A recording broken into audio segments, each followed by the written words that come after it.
आज शनिवार का दिन है और इस दिन शनिदेव की पूजा की जाती है। शनिदेव की पूजा करने से शनिदेव प्रसन्न होकर अपने भक्तों के सभी कष्ट दूर करते हैं। जिनकी कुंडली में शनि दोष हो, शनि की 7.5 या ढैया हो, तो उन्हें शनिवार का व्रत रखकर शनिवार व्रत कथा अवश्य ही पढ़नी और सुननी चाहिए। शनिदेव की कथा के साथ ही शनि चालीसा का पाठ करने से सभी प्रकार के कष्ट दूर हो जाते हैं और शनिदेव की कृपा से भक्तों के अच्छे दिन शुरू हो जाते हैं। तो आज सुनिए शनिदेव की कथा। एक बार की बात है, सभी नवग्रहों यानी कि सूर्य, चंद्रमा, मंगल, बुध, बृहस्पति, शुक्र, शनि, राहु और केतु में विवाद छिड़ गया कि इन सब में बड़ा कौन है। सभी आपस में झगड़ा करने लगे और कोई निर्णय न मिलने पर सभी देवराज इंद्र के पास निर्णय कराने के लिए पहुंचे।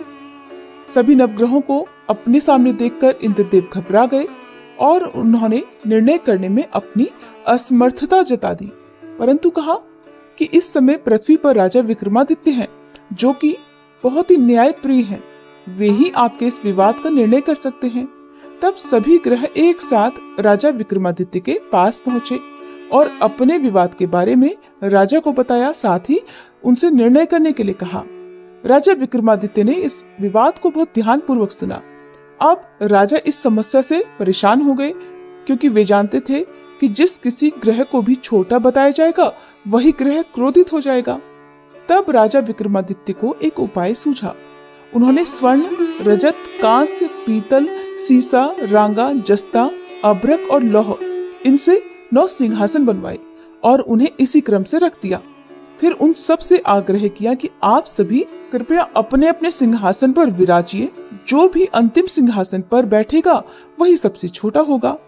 राजा विक्रमादित्य के ऐसा कहते ही लौह सिंहासन सबसे बाद में होने के कारण शनिदेव सबसे बाद में बैठे, तो वही सबसे छोटे कहलाए। अब शनिदेव को लगा कि राजा ने ऐसा जानबूझकर किया है। तब वह क्रोधित होकर राजा से बोले कि राजा, तू मुझे नहीं जानता।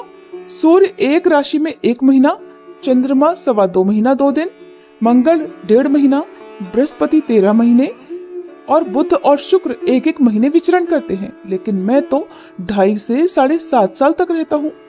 बड़ों बड़ों का मैंने विनाश कर दिया है। श्री राम जी की 7.5 आई तो उन्हें वनवास हो गया। रावण की 7.5 आई तो उसकी लंका को वानरों की सेना से हारना पड़ा। अब तुम सावधान होकर रहना। ऐसा कहकर क्रोधित होकर शनिदेव वहां से चले गए। अन्य सभी ग्रह खुशी खुशी वहां से चले गए। कुछ समय बाद राजा विक्रमादित्य की 7.5 का समय आया। तब शनिदेव घोड़ों के सौदागर बनकर वहां पहुंच गए। उनके पास बहुत अच्छे अच्छे घोड़े थे। राजा ने जब यह समाचार सुना तो उसने अपने अश्वपाल को बहुत अच्छे घोड़े खरीदने की आज्ञा दे दी। उसने कई अच्छे घोड़े खरीदे और एक सबसे उत्तम घोड़े को राजा को सवारी करने के लिए दे दिया। राजा जैसे ही उस घोड़े पर बैठा, वह घोड़ा सरपट वन की ओर भागने लगा और भयानक वन में पहुंचकर वह घोड़ा अंतर्ध्यान हो गया। अब राजा विक्रमादित्य भूख प्यास से भटकते रहे। तब एक ग्वाले ने राजा को पानी पिलाया। राजा ने प्रसन्न होकर उसे अपनी अंगूठी दे दी। वह अंगूठी देकर अब राजा अपने नगर को चल दिए और वहां उन्होंने अपना नाम उज्जैन निवासी वीका बताया। वहां एक सेठ की दुकान में उन्होंने जल इत्यादि पिया। कुछ देर आराम किया। भाग्यवश उस दिन सेठ की खूब बिक्री हुई। सेठ बहुत प्रसन्न हो गया और बड़े प्रसन्न मन से वह राजा को भोजन कराने के लिए अपने साथ घर ले गया। राजा ने वहां खूंटी पर एक हार देखा, जिससे खूंटी निगल रही थी। देखते ही देखते उस खूंटी ने पूरा हार निगल लिया और हार गायब हो गया। तब सेठ ने आने पर देखा कि हार तो गायब है। सेठ ने समझा कि इसी ने उस हार को चुरा लिया है। तब उसने वीका को कोतवाल के पास पहुंचा दिया। अब उस नगर के राजा ने भी वीका को चोर समझकर उसके हाथ पैर कटवा दिए और नगर के बाहर फेंकवा दिया। वहां से एक तेली निकल रहा था, जिसे वीका पर दया आ गई और उसने वीका को अपनी गाड़ी में बिठा लिया। वह अपनी जीभ से बैलों को हाँकने लगा। उस समय राजा की शनि दशा समाप्त हो गई। वर्षा ऋतु आने पर राजा मल्हार गाने लगे। राजा जिस नगर में थे वहां की राजकुमारी मनभावनी को उनका गाना इतना पसंद आया कि उसने मन ही मन प्रण कर लिया कि वह उस राग गाने वाले से ही विवाह करेगी। राजकुमारी ने दासी को राग गाने वाले को ढूंढने के लिए भेजा। दासी ने बताया कि वह तो एक अपाहिज है, परंतु राजकुमारी नहीं मानी। अगले ही दिन से वह भूख प्यास त्याग कर बैठ गई कि विवाह करेगी तो उसी अपाहिज व्यक्ति से करेगी। बहुत समझाने पर भी जब राजकुमारी नहीं मानी तो राजा ने उस तेली को बुला भेजा और विवाह की तैयारी करने को कहा। इस प्रकार उस राजा का विवाह राजकुमारी से हो गया। तब एक दिन सोते हुए स्वप्न में शनिदेव ने राजा को दर्शन देकर कहा कि राजन, देखा तुमने, मुझे छोटा बताकर तुमने कितना दुख झेला है। तब राजा ने शनिदेव से क्षमा मांगी और प्रार्थना करते हुए कहा कि हे शनिदेव, जैसा दुख आपने मुझे दिया है किसी और को मत दीजिएगा। शनिदेव मान गए और कहने लगे कि जो मेरी इस कथा को पढ़ेगा या सुनेगा और व्रत करेगा उसे मेरी दशा में कभी कोई दुख नहीं होगा। जो भी व्यक्ति रोज मेरा ध्यान करेगा और चींटियों को आटा डालेगा उसकी सभी मनोकामनाएं पूर्ण होंगी। तब शनिदेव ने प्रसन्न होकर राजा के हाथ पैरों को वापस ठीक कर दिया। सवेरा होने पर आंख खुलने पर राजकुमारी ने देखा तो वह हैरान हो गई। अपनी पहचान छुपाए हुए राजा ने राजकुमारी को बताया कि वह तो उज्जैन के राजा विक्रमादित्य हैं। ये बात जानकर सभी बहुत प्रसन्न हुए। सेठ ने जब सुना तो वह राजा के पैरों में गिरकर क्षमा मांगने लगा। राजा ने कहा कि वो तो शनिदेव का क्रोध था, इसमें किसी का कोई दोष नहीं।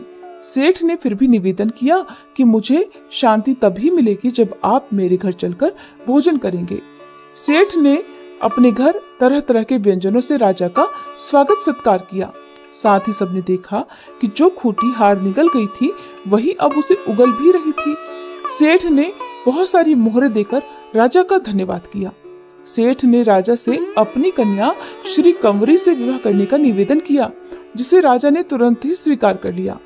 कुछ समय बाद राजा अपनी दोनों रानियों मनभावनी और श्री कंवरी को सभी उपहार सहित लेकर उज्जैन नगरी को चल दिए। वहां सभी नगरवासियों ने नगर के बाहर आकर राजा और अपनी रानियों का खूब आदर सत्कार किया। सारे नगर में दीपमालाएं बनाई गई, सभी द्वारों को खूब सजाया गया और सारा नगर जगमग करने लगा। तब राजा ने घोषणा की कि मैंने शनिदेव को सबसे छोटा बताया था, जबकि असल में तो शनिदेव ही सर्वोपरि हैं। तब से सारे राज्य में शनिदेव की पूजा और कथा नियमित होने लगी। सारी प्रजा भी खुशी और आनंद के साथ अपना जीवन बिताने लगी। जो भी कोई शनिदेव की इस कथा को पढ़ता है या सुनता है, उसके सभी दुख शनिदेव की कृपा से दूर हो जाते हैं। व्रत के दिन इस कथा को अवश्य ही पढ़ना या सुनना चाहिए। यदि संभव हो तो सप्ताह के सभी दिन इस कथा का पाठ करना चाहिए।